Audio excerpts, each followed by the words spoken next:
안녕하세요. 토동교사와 함께하는 엄마표 공부 작은 하루입니다. 점점 고학년에 가까워져가는 4학년 2학기. 1학기에 배운 내용이 어떻게 심화되었고 새로 배우는 내용은 어떤 것들이 있는지 한번 살펴볼게요. 4학년 2학기 교과서 살펴보기. 교과서 목차를 살펴볼게요.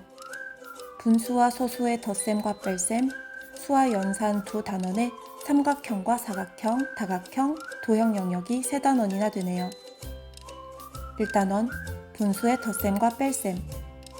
지금까지 진분수, 대분수, 가분수에 대해 배웠고 분모가 같은 분수의 크기를 비교하는 내용까지 배웠어요.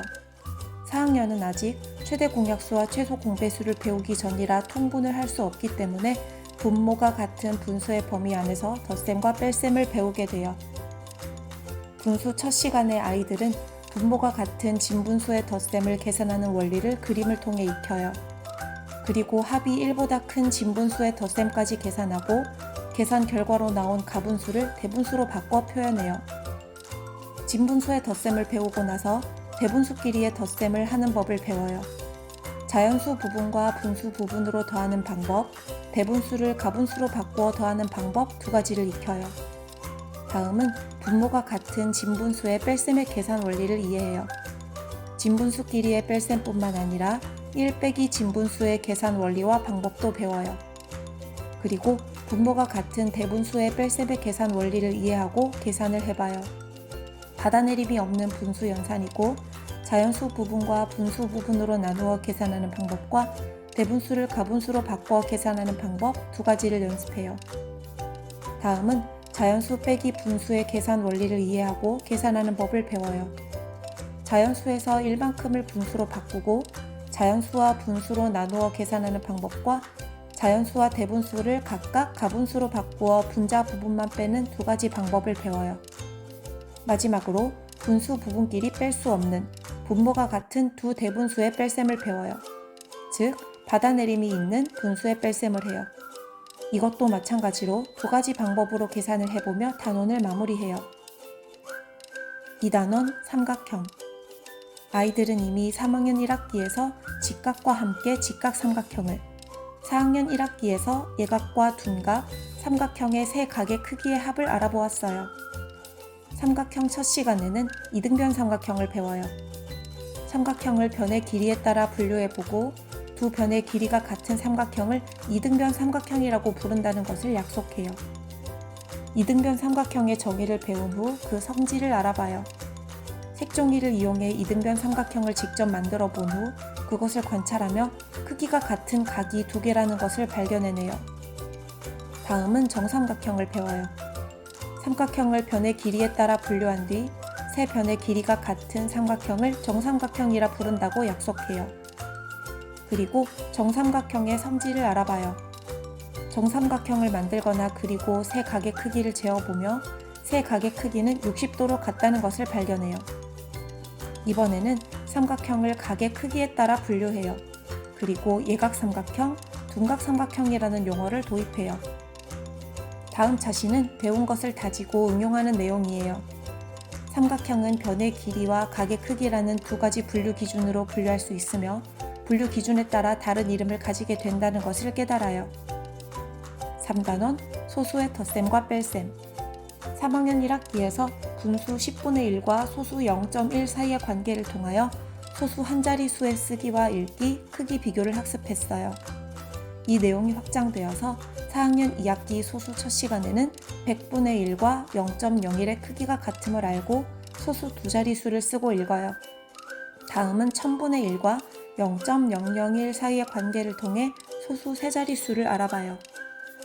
그리고 자리값을 이용해서 소수의 크기를 비교하는 방법을 배워요. 먼저 모든 종이에 소수를 표시해보며 눈으로 먼저 확인하고 자리값을 비교하며 소수의 크기를 알아봐요. 다음은 1, 0.1, 0.01, 0.001 사이의 관계를 바탕으로 소수의 크기 변화를 이해해요. 여기서도 모든 종이와 수직선 등을 이용해서 소수 크기에 대한 감을 잡아요.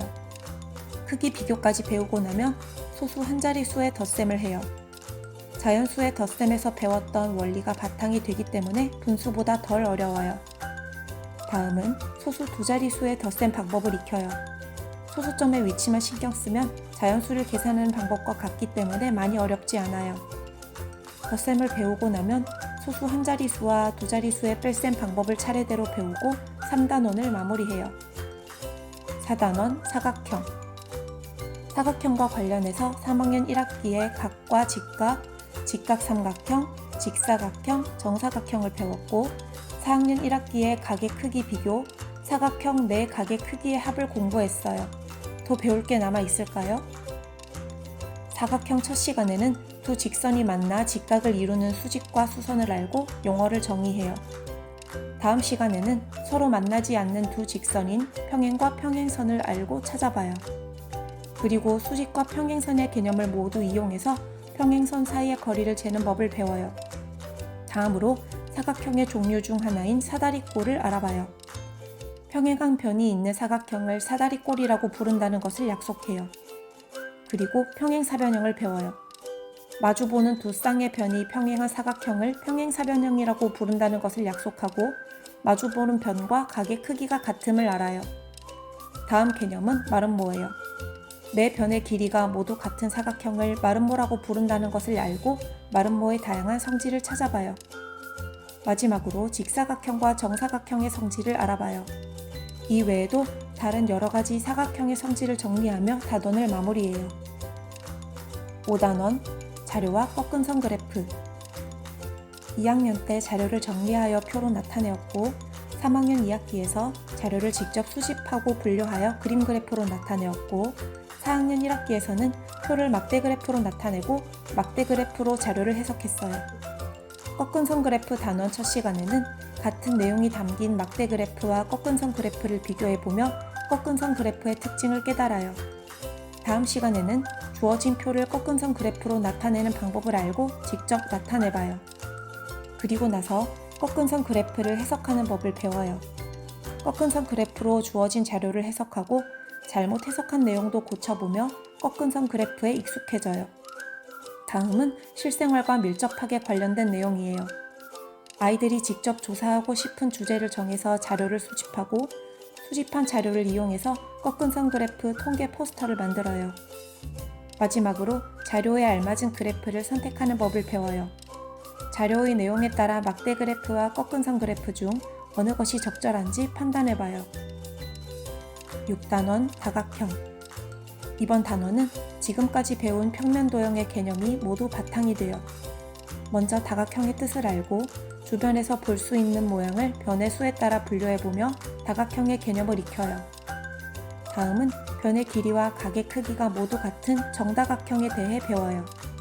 그리고 대각선의 뜻을 배우고 여러 가지 다각형에 직접 대각선을 그어보며 대각선의 성질을 이해해요. 다음에는 제가 수학 교구 영상에서 소개했던 패턴 블록이 나와요. 다각형으로 이루어진 패턴 블록 조각을 살펴보고 조각의 특징을 이용하여 여러 가지 모양을 만들거나 주어진 모양을 채워보는 활동을 하며 4학년 수학을 마무리해요. 4학년 2학기 수학. 생각보다 깊이 있고 다채롭죠?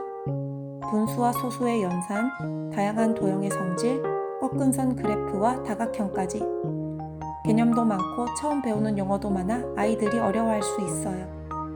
이럴 때일수록 시각 자료를 충분히 활용하고 실생활과 관련된 활동으로 개념을 다지면 훨씬 더 쉽게 이해할 수 있어요. 제 영상을 지금까지 쭉 보셨다면 수학은 누적 과목이기 때문에 앞에 개념이 잘 잡혀 있어야 다음 단원도 어렵지 않게 배울 수 있다는 것이 와닿으실 거예요.